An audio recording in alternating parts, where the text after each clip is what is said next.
in a space as you're occupying. And in this case, we're using Lagos, specifically Lagos as a city, to serve as a space for this discussion. Space is a very important part of anyone's life. So again, you being here in a space like this, your existence and kind of aspects of your life is what allows you to be able to occupy this space in this way. And this is particularly important for queer people, particularly in a space like Nigeria where we're criminalized, and there's so many laws that, affect and influence the existence of queer people.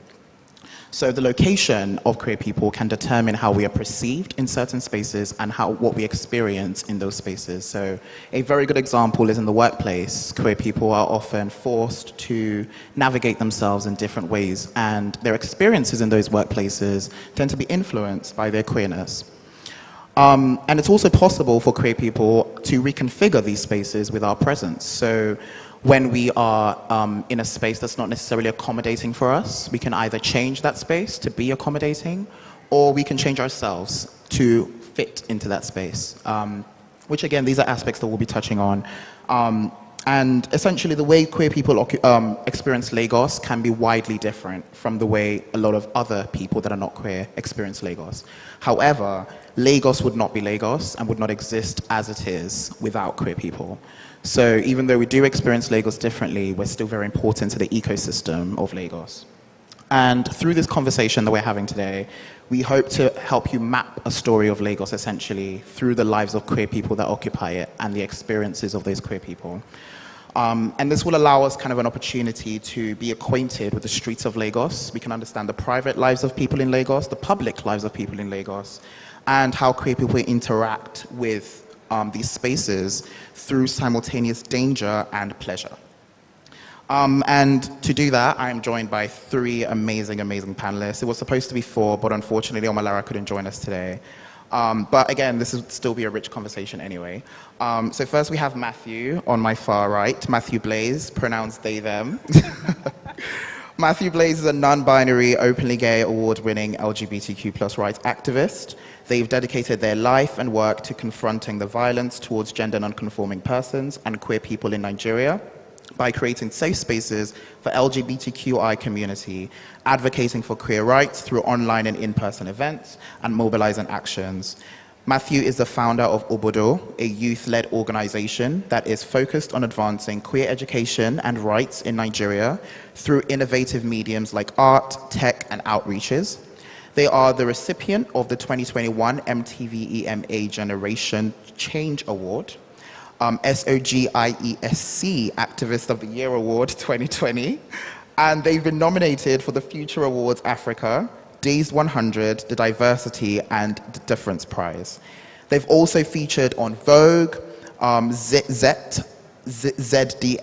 Out Magazine, Pink News, Time, Bloomberg, Channel 4 News, among other notable global media outlets and publications. Matthew.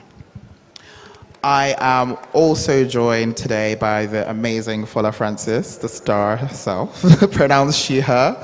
Fola Francis is a fashion designer, content creator, and model. She started her career in fashion media 6 years ago before transitioning into fashion styling, digital marketing, and fashion writing. She launched her self-named clothing line, Fola Francis, in 2018 and has since been a successful brand. She's been featured on so many international platforms like BBC, Them, Vogue, Teen Vogue, Extra Magazine, Living Free UK, Femme Mag, OK Africa, Bella Ninja Style, and many more for her activism and her fashion. She recently made history at the recently concluded Lagos Fashion Week 2022 as the first trans person to ever walk on the Lagos Fashion Week runway. That's not easy, guys, okay? That's iconic behavior. And last but not least, we're joined by Dolapo Oshoshino, pronounced she, her, they, them. Dolapo Oshoshino is a queer lawyer, producer, body linguist, social justice advocate, and space/community manager living in Lagos. Her work focuses on realizing social and spatial equity by curating and managing multifunctional spaces that enable young creatives and queer people to either start up or heal. Her work focuses on queering spaces, clustering industries for collective change, building inclusive communities, connecting knowledge transfer ecosystems, and delivering social and economic impact in Nigeria. She facilitates the production of queer stories and experiences rooted in Yoruba cosmology. She's also co-founder of H Factor Collective, H Factor Homes, Girl Bike Club, sorry, and the Streetlights Collective. These are all social enterprises that focus on youth empowerment, space as a solution for social changes, collective healing, creative entrepreneurship, and creating economic and educational opportunities for young and queer people.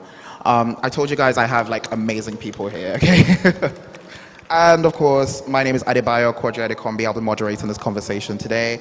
My pronouns are he, him, and I'm a sociology PhD researcher. My research explores the intersectional politics of queer activism and feminism in Nigeria.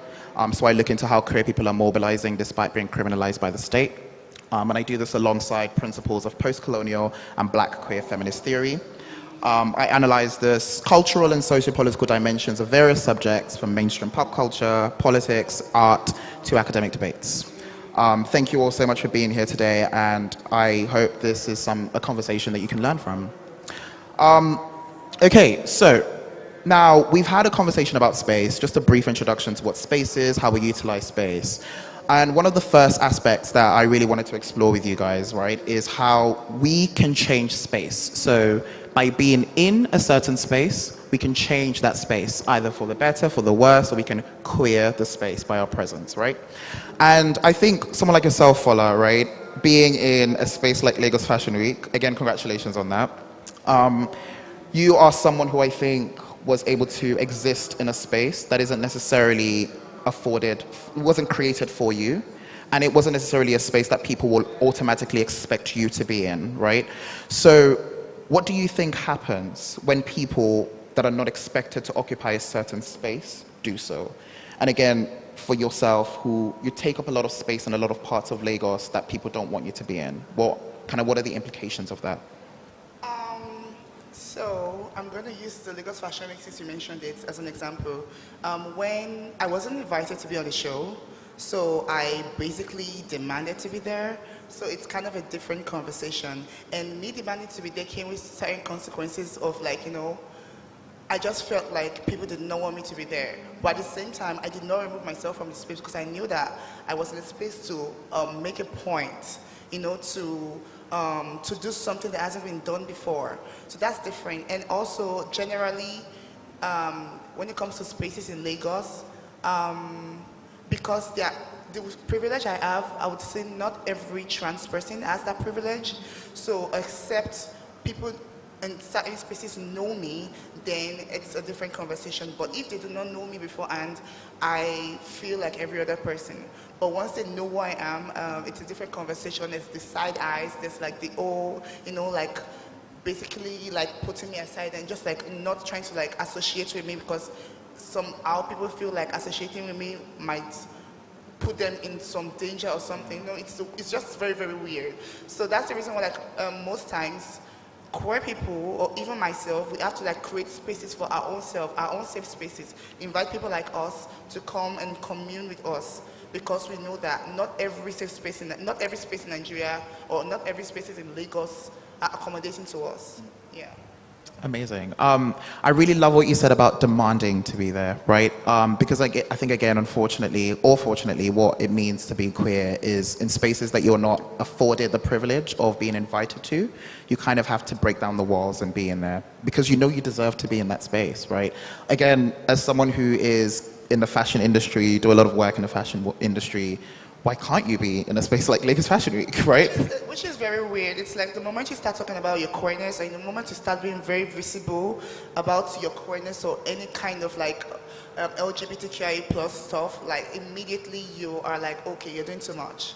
Oh, we know, like, because I mean, the fashion industry is basically like 80% queer people. You know, but there's that hypocrisy, like, don't talk about it, you know, just do whatever you want to do, but like in the closet, don't be out. Like, how dare you be out? How dare you take up spaces? How dare you have these conversations? So that's the problem. And that leads on nicely, I think, to what I wanted to speak to you about after, even as a follow-up question, right? So, because you mentioned about the fact that there's so many queer people that occupy the fashion space in Lagos. By your presence in that space as a trans woman walking down the runways of Fashion Week, And also because we know how much influence queer people have in Fashion Week, would you say then that queer people have an undisputed right to occupy that space? Yeah. Absolutely. Okay. Absolutely. But the problem is that queer people, obviously, like I said, is queer people basically run the industry, the fashion industry. But no, but now the issue is not every queer person. There are not enough queer people in positions of power. You know, especially in a space like Lagos or like a platform like Lagos Fashion Week, because they have like big sponsors. They probably don't want to lose their sponsors, which is somewhat a valid whatever. But at the same time, at what cost? At the cost of people's human rights. You know, that's basically their biggest fear. It's like there are not enough queer people in positions of power, or there are not enough out queer people that can boldly support queer people in fashion. Yeah. Amazing. One thing I really love when you talk about is power, because I think the concept of power is something that really fascinates me. And I think conversations about queerness are always inextricably linked with power. Like, you have to talk about power when you talk about queerness as well. And I guess that's what I would really like to talk to Matthew about as well, because as someone who works in this space quite well, right? And we're talking about concepts of power and positions of power. Do you think, again, considering the history of some of these positions of power and spaces of power that we as queer people are looking to occupy and we're looking to bring down and we're looking to access, do you think that we could sometimes be falling into a trap of kind of being incorporated and being like pulled in to these systems of power as opposed to just bringing them crumpling down? Because I believe some systems of power, we should like just break them down, right? So do you think sometimes that trap can exist? Well, yeah.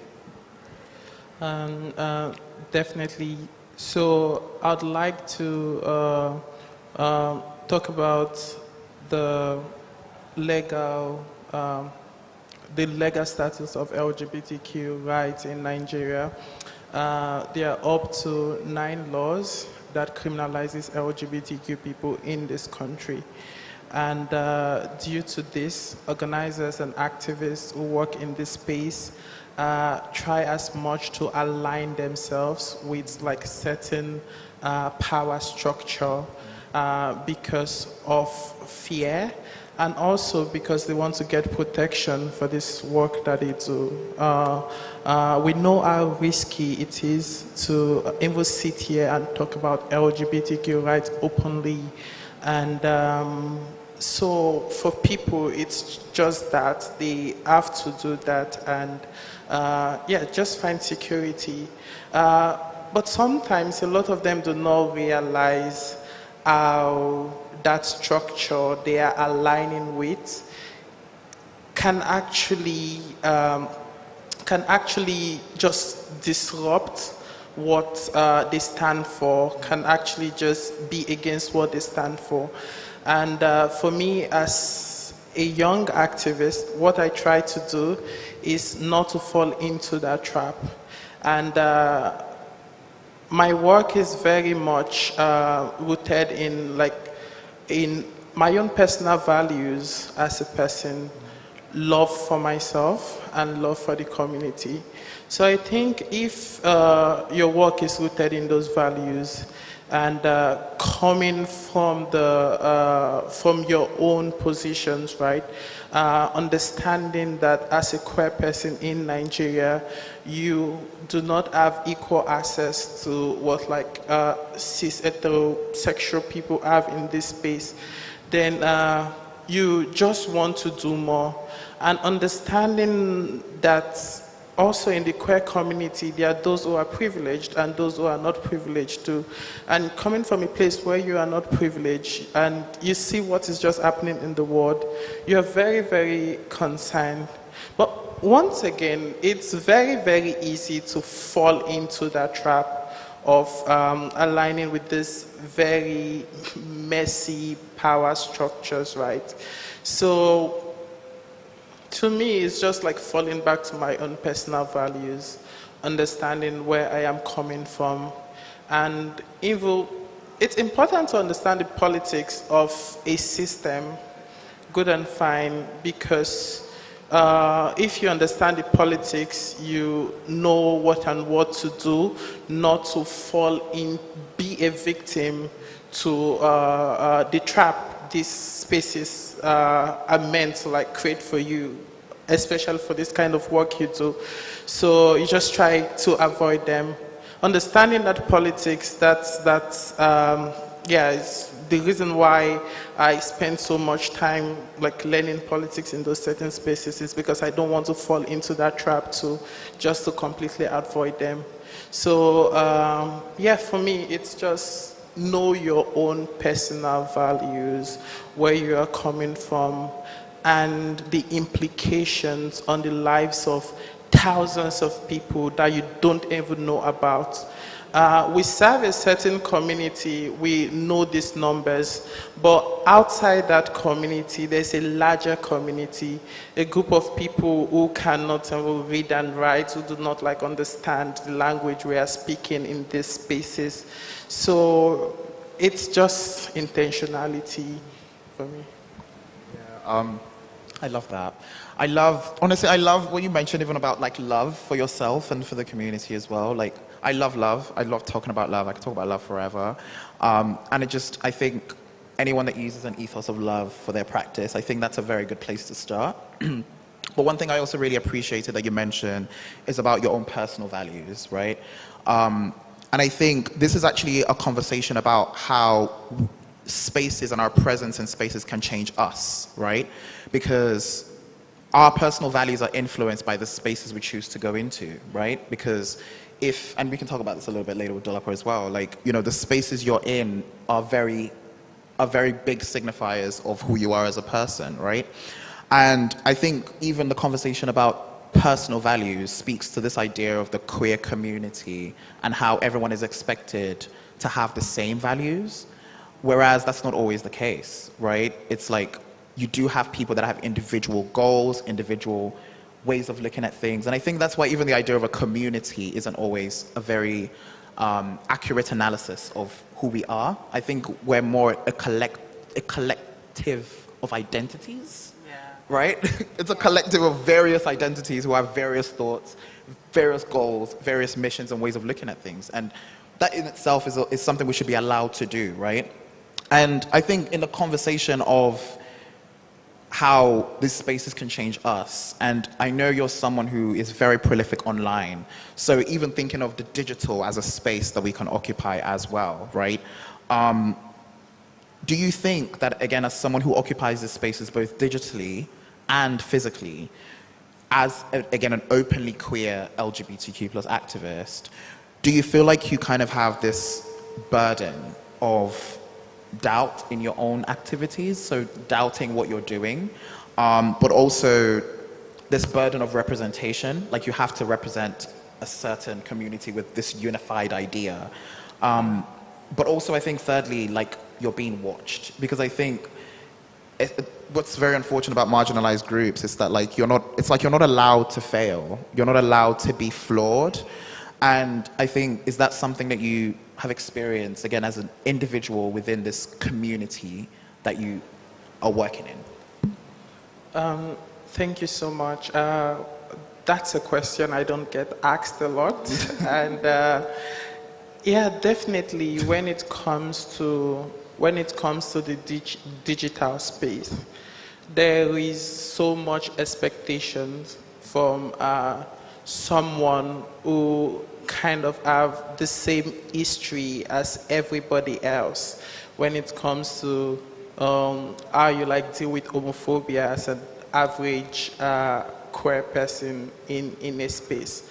Like I grew up in a very, very like poor family, and I had to like deal with homophobia in that space. And like everything I have built today, I had to like start from the scratch, right, to this point. And for some people who don't know that story, they just like come into my space and expect me to carry all their burden. I totally understand that, because of the nature of the work I do. I mean, if you set out to be a leader in a space, then you have to deal with all of this. And also, in the context we find ourselves in here in Nigeria, there are certain principles we can't really apply. I mean, you are in this space, there are a lot of people who haven't eaten, and you are in a position to help, and then they're reaching out to you at like 12 o'clock, so like these crazy times.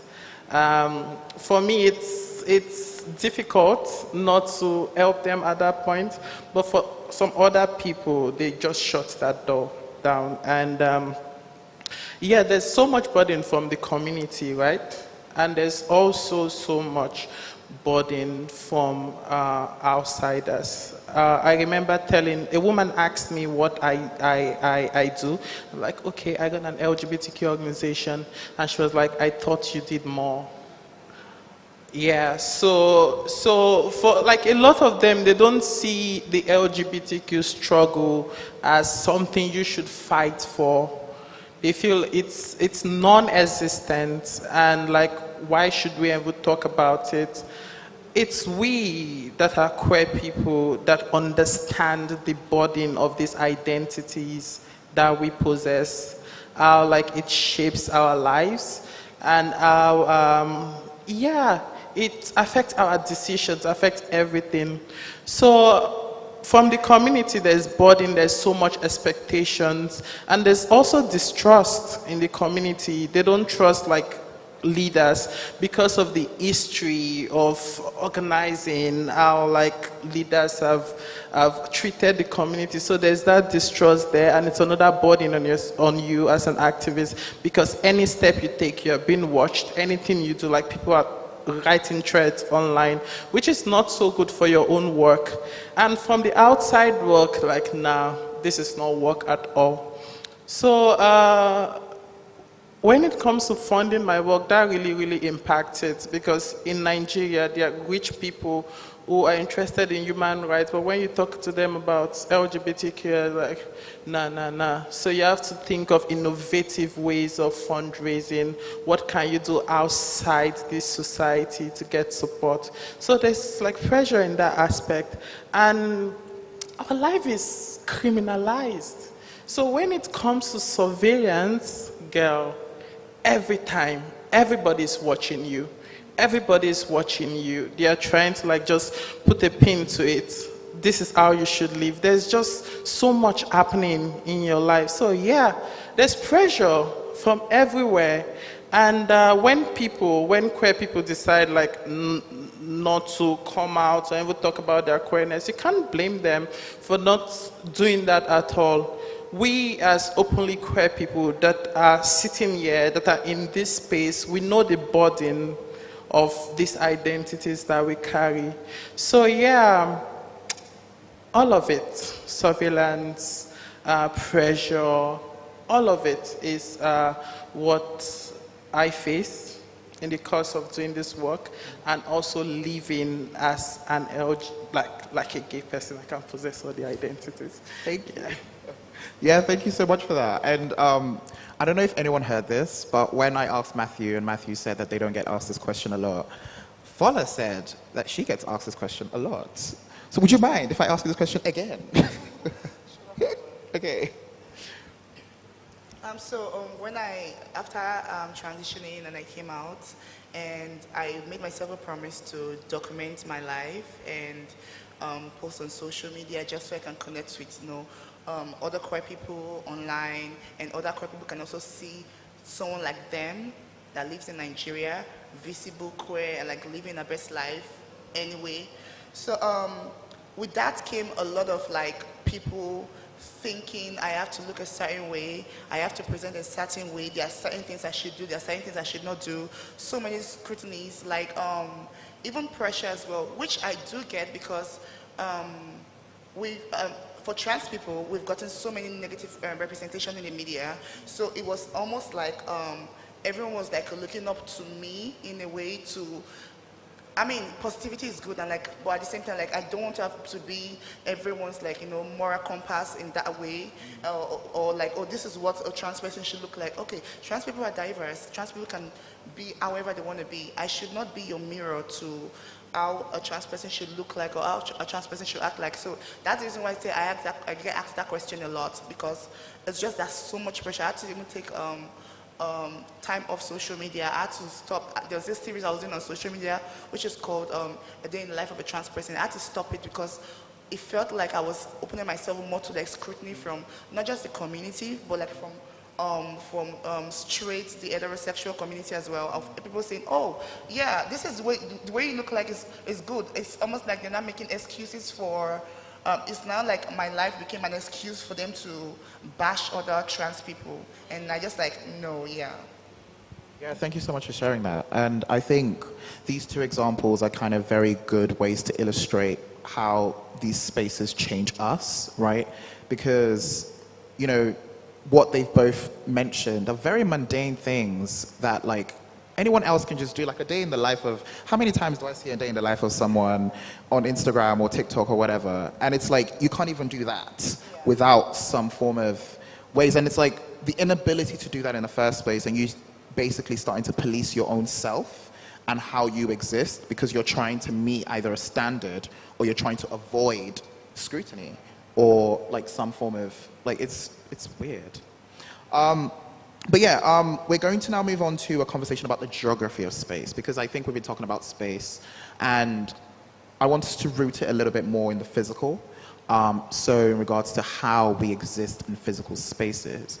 And someone who does amazing work, I mean, I've already read her bio, so I'm sure you heard it, but does fantastic work in regards to I'm coming to you. Who does amazing work in regards to creating physical space, right? Yeah, so as someone who organizes space physically, again, through things like H Factor, like we've listed a whole bunch of stuff that she does, I wanted to get your opinion on where we create these spaces, because I've noticed that conversations like these that are openly queer, and when I say openly queer in regards to us just being able to exist in this kind of way without too much fear of, again, too much surveillance or anything, tend to happen and mediated by some form of class, right? So when we think about like geographically, the island tends to be where these conversations happen. That's where queerness can kind of live and thrive. And when I say openly, I mean relatively, right? And I guess I wanted to get an understanding of your understanding of it, but also your opinions as to why that is the case. I think it has a lot to do with the fact that a lot of opportunities are usually centralized in urban hubs. So the island would probably be like the place where a lot of people would go if they were looking for social and economic opportunities. And then there's also like a heightened sense of security on the island that people don't necessarily feel on the mainland. So they would go to the island because they know, okay, there's probably more tolerance for self-expression and there's a higher sense of security. So those two things are usually enough for people to exist in those spaces, even if those spaces don't necessarily, even if they don't necessarily feel like they belong there. The fact that there's some tolerance for that self-expression and there's security, physical security against violence and discrimination, then they would more likely go to the island. But with our space, I mean, we are on the island, but we're in Lagos Island, and it's a commercial district, and there's a lot of like traffic, there's a lot of people there. What we did was that we engaged our community, so we sensitized our community for like 2 years before we started like hosting queer programs in the space. And we did that by outreach programs, bringing people into the space and sort of curating creative workshops so that when people were outwardly expressing themselves queer, like in a very queer way, people weren't like, oh my God, like, it was just like, oh, those people again, kind of thing. So like, yeah, so I think engaging our community really, really helped. And yeah, people generally do feel safer on the island. I love, because I think this was something I didn't know that you did, right? In regards to engaging your community, like the immediate community, in regards to like almost desensitizing them to queerness in a sense that allows the queer people that come to your space to feel welcome. And I love that. That was something I didn't realize you did. Oh my goodness, that's really fantastic. Yeah, we had to. And you said you did that for 2 years? Yes, we did. Right, so it's like it was a deliberate Yeah, it was action deliberate. before Yeah. you even started to do events at all. But I mean, for us initially, our ethos was that we wanted people to be more creative. We wanted people to use creativity as a tool to solve problems. So that was our practice in this space. And then when I found out I was queer, I started to it was an organic.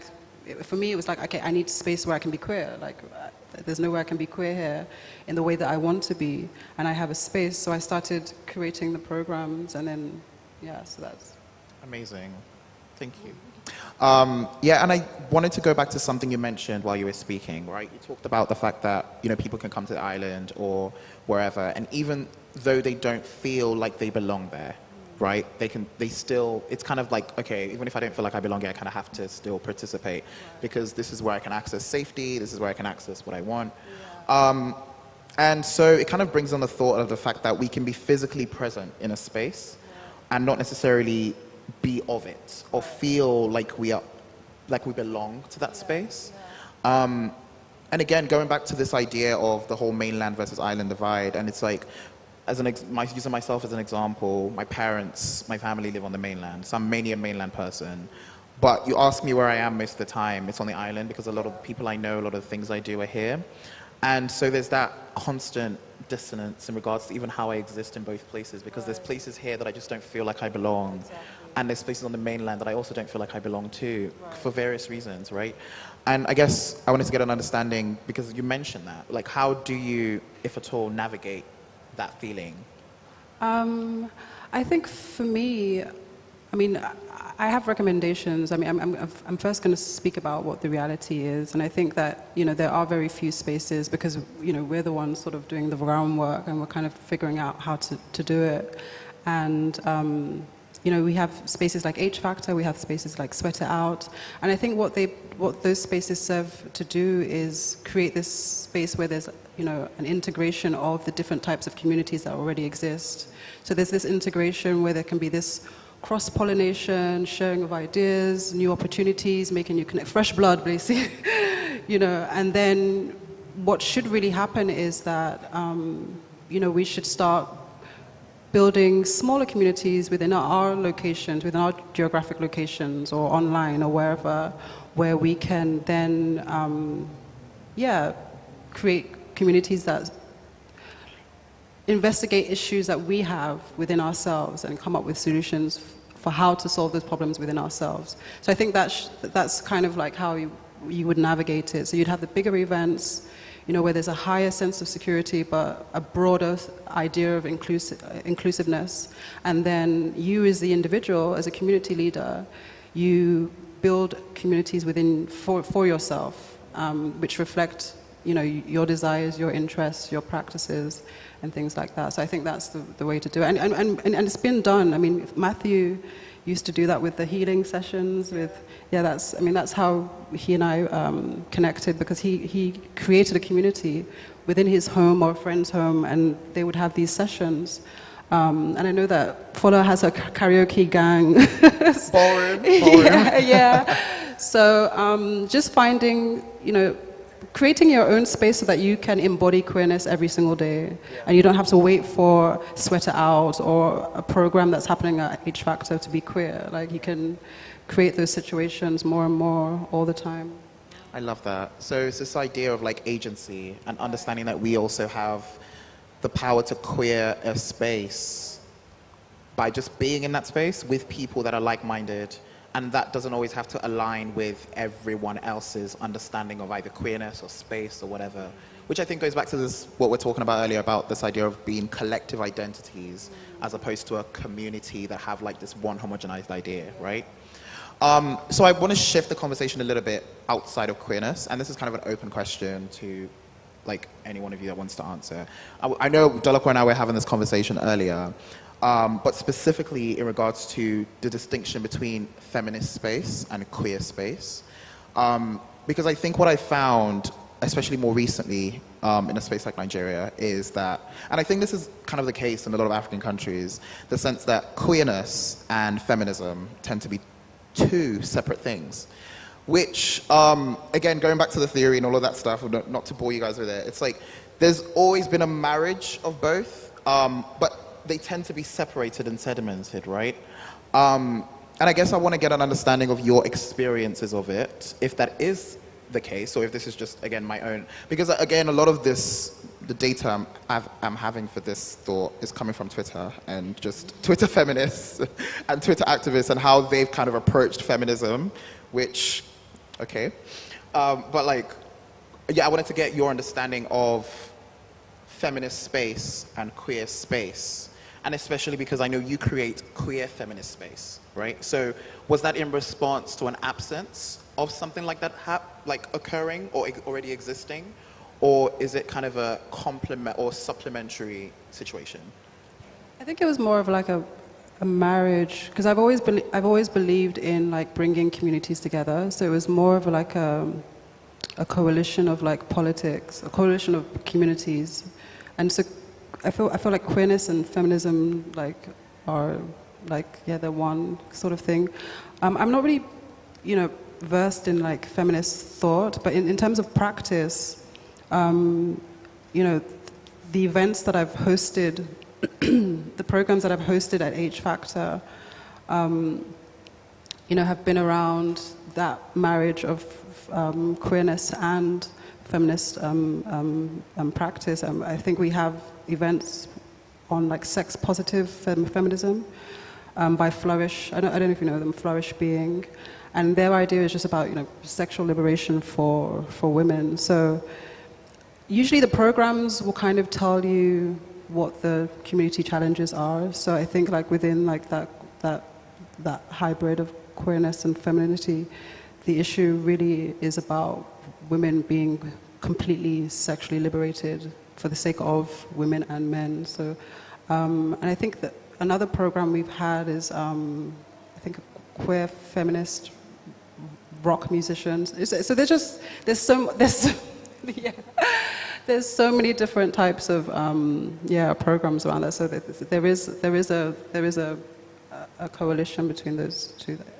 And what are both your experiences of being in feminist spaces as queer people? I mean, there are, I would say at this point, there are like different kinds of feminists. Like you said, you mentioned something.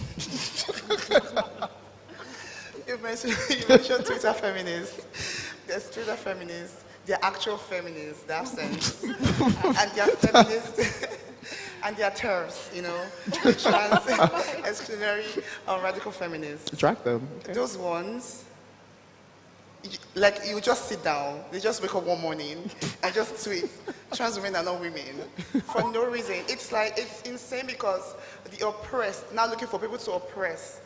Like you're an oppressed person, you're still living in a society that doesn't think women and men are equal, and you are picking on a minority living within the minority, which makes no sense. It's like it's like you don't even want liberation, you just want the access and the power to oppress others.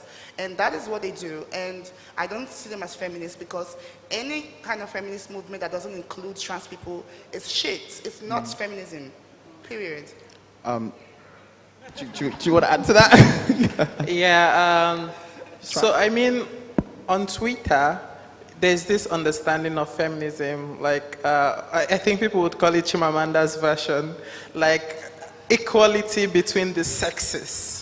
And their understanding of this is like man and woman. And yeah, for me, I think in the Nigerian space, when it comes like feminist space in Nigeria, there's no cooperation between like the queer movement and the feminist movement.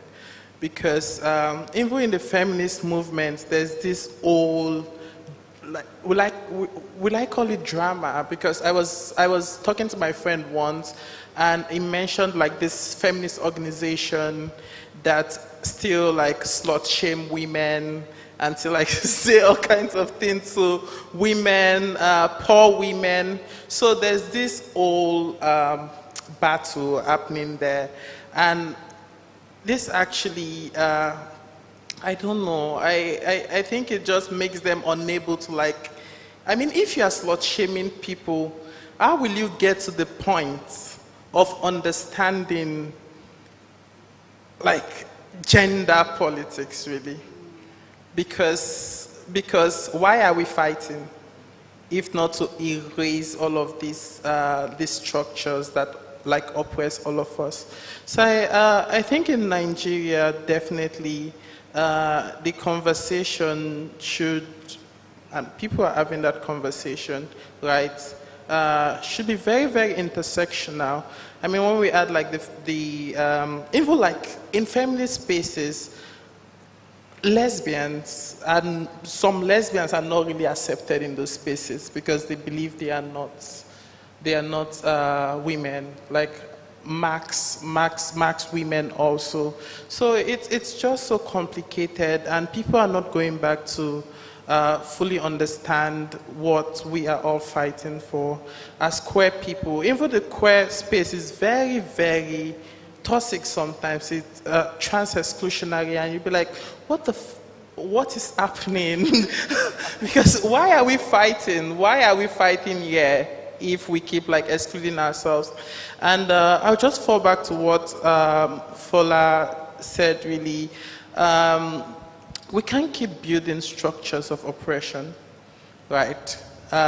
We have to consciously just face the ones we have around us. And this is by being, I don't really like the word inclusion, but yeah, by getting everybody together into it and understanding that we are all like oppressed people and we are all different people, but we can still come together to battle like the common enemy. Yeah. So essentially what Matthew's trying to say is that everybody will chop breakfast at some point. So you're all oppressed, have you heard? Yeah, thank you all so much. I do have one more question, but I do want to open up to the audience. If anyone has a question or a thought that you'd like to bring in. Do you? Okay. I think you'd have to come on stage.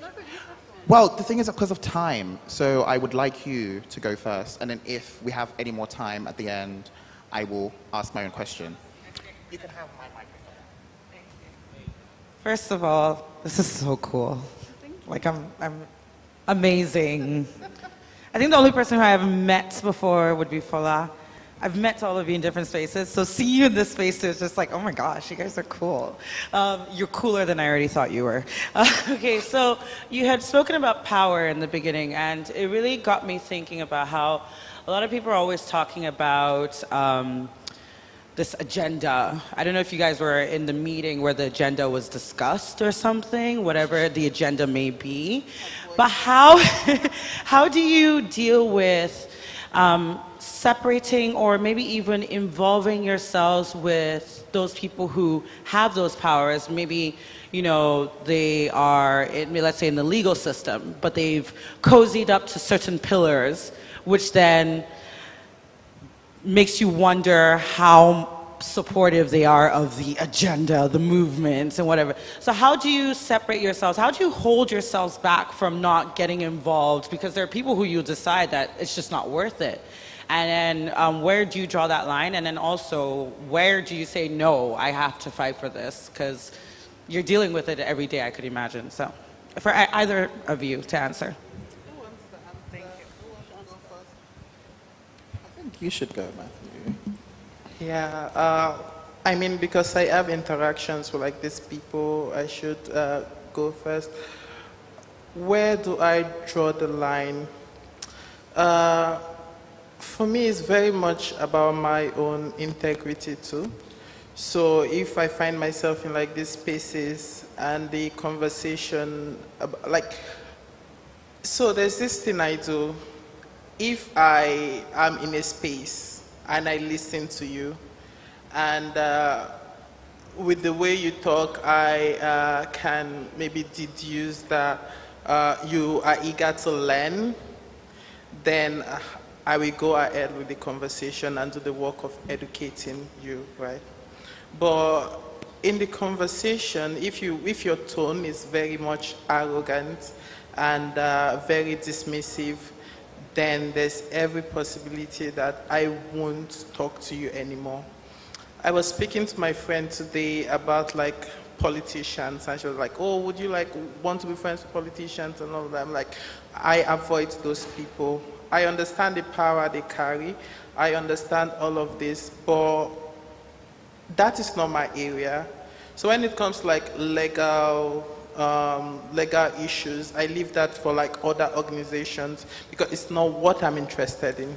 It's not like personally what I'm interested in. For me, it's like turning inward into like the community, giving back to the community, pouring all my energy, my resources, my time into the community, and just having general conversations around these issues, right? So for me, what I am doing is, okay, how do we build skills in the community? How do we build capacity? How do we make people like just stand up in their various spaces? How do we cover the knowledge gap between like cis heterosexual people and LGBTQ people? How do we just fulfill that? So when it just comes like this complex like power structures, if I interact with them one-on-one and they are not giving me what I want, I just like cut them off. Yeah. Amazing, thank you. Does anyone else have another question? Anyone? Going once? Going twice? Think about it. Does anyone else want to answer the same question? Because I think I'd love to get another person's perspective. And while they're doing that, someone else think of another question. That's a command. Thank you. Personally, I don't interact with people that I don't really because like when it comes to like interacting with people like that, you in a way have to like convince them the reason why you're oppressed, or as a queer person or queer people that are like a marginalized community that are going through all this all these things, and I really don't like people, so I'd rather just like not engage with certain people. Yeah. I mean, I agree with Matthew. I think we really have to focus on trying to empower our communities and make them self-sustaining so that the members can thrive. I don't align myself with, I've had too many bad experiences, so it's just not something I do. Yeah, I think also I would agree in the sense that like sometimes it's just not worth the energy. Like you largely just have to think about having these conversations in places that affirm these conversations to happen. And it doesn't mean about not like incorporating like difference in thought. Like we can all have difference in opinions about these things and how we reach the end goal. But when you feel like someone has a different end goal from you, then it's just not worth the conversation to begin with, because it's just like, okay, we both see it differently. You can go, I'll go my way. That's how I see it anyway. And it's just, I also don't engage anymore. I think at some point you probably try and like tear their singlet or whatever. But I've reached the point now where it's like, I actually don't care. Like you disagree, okay, that's fine. Be going, like it's calm. Does anyone else have any other questions? That's fine. Okay, I have another one, right? And this is going back to the whole discussion about this like separation between feminist and queer space. So that's a question I wanted to ask.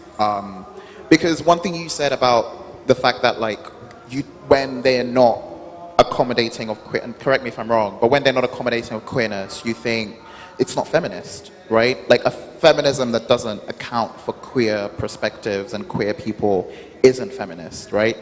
And so by virtue of that, queer spaces that don't necessarily evoke feminist thought aren't queer, right? Okay, so do you guys think that these spaces can and should be kind of homogenized? Or do you think, especially when we think about the potential of a unified front and solidarity and having one voice and one movement, right? Or do we think there is more potential for transformation in us actually saying, no, okay, maybe you're different from me and you stay there and I stay here, especially considering where we are at right now? We know where we want to be. We know ideally this is where we'd like to be and this is what we'd like to understand it. But right now with how we can conceptualize that these spaces are and how they make us feel, do we feel like we want them to be homogenized?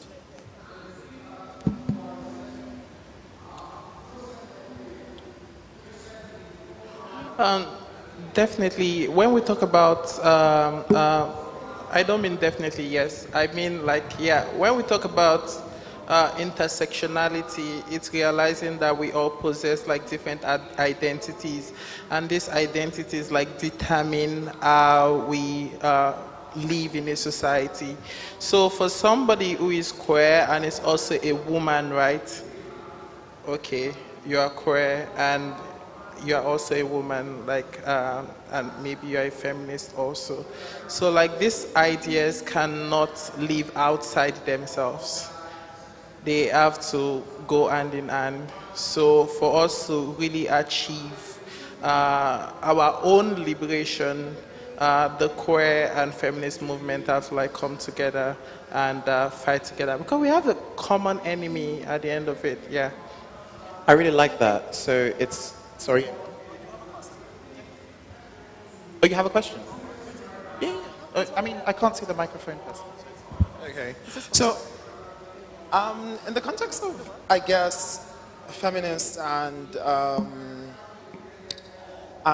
queer people, I mean, I think to a small degree, the argument is we have our own struggles. Our struggles, we haven't finished with our struggles. We can't get to you yet. And I guess, should there be more empathy for like that argument? Just because there's a lot, I mean, and of course there are obviously women that are queer in the mix, but the question is, if they have to do the work that they have to do and get the work done, what happens in that, like, in thinking about that mix? Does that make sense? I'm not sure I understand the question. Not the last bit of it. So the question is, so for some feminists, for at least feminists doing the work that they're doing, they have their own barriers to fight, their own things to push to make things work for them, and it's like they kind of take on like the queer thing because it's like it's gonna limit the work that they want to try to finish to get done. And don't get me wrong, of course there are queer women in the mix. So I guess, how do we still have empathy for them while trying to navigate the experience? I generally feel like we should always share our experiences so that we can gather more knowledge about what's going on. I think when we share our experiences of oppression and everything else, then there's an opportunity to gather more knowledge about what we can do moving forward and what the solutions can be. So I'm always big on like, yeah, bringing those two ideas together. I also don't necessarily think the struggles are that different. Not enough for the way they sediment it anyway. Like when you think about what rules queerphobia and homophobia, a lot of it is the same principles that guides patriarchal thought. So the idea of the way they differentiate the struggles actually aren't.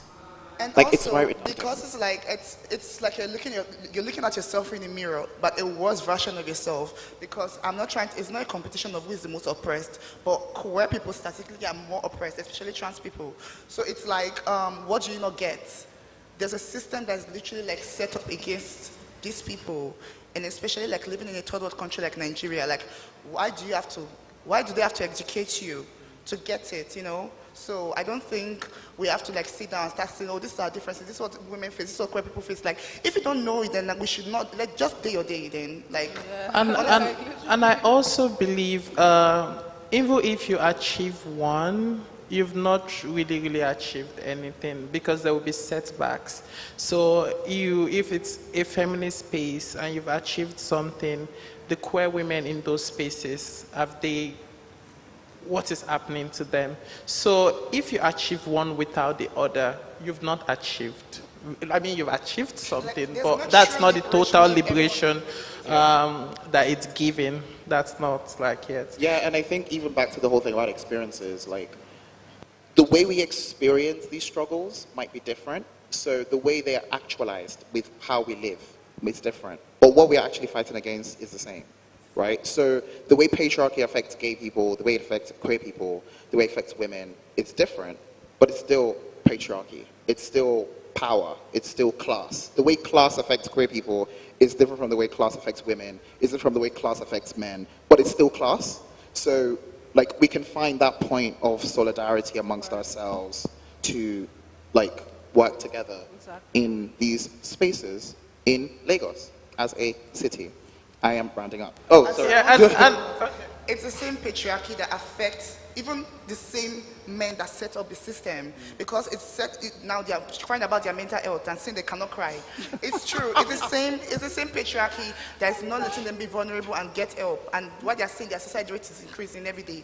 It's the same patriarchy that is affecting bisexual men by thinking people thinking they are gay men, just deceiving people. It's the same patriarchy that's affecting lesbian women. But when two lesbian women say they are together, a man can say, oh, he finds that on sexy or whatever. So that is the common enemy, patriarchy. and I mean, also, oh God, I forgot my point. I just wanted to talk about erasure and, oh God, I forgot my point, sorry. It's fine. It's fine. You can DM Matthew if you'd like to figure out the point after this talk is over. But yeah, thank you all so much. Thanks for your. Okay, I remember. Ah. I remember. Yeah. I remember now. I mean, yeah, even when like this movement, I mean, what we are asking for is for you to just acknowledge that these people, they actually go through these things, not totally remove them from the equation. So with the feminist movement, okay, there are queer women like in this movement also that have like different challenges, not remove them totally from the whole equation. Thank you. Yeah, thank you all so much for joining us. And I just want to say a massive thank you to the panelists. Thank you, Matthew. Thank you, Dolapo. Thank you, Fola. Yeah, it's been so nice having this conversation with you guys. It's been so amazing. Thank Well you as well. done. Thank you. Are we taking a group picture? Oh, okay.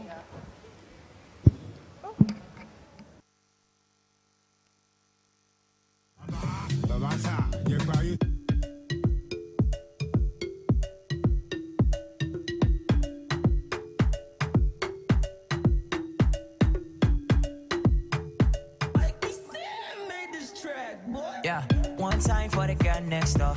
When she hottest and the girl them know. When she a bad teen on the dance floor. Man, it's a problem every time she get low. Oh, y'all started quit playing. You know how the young Wu-Tang in the game.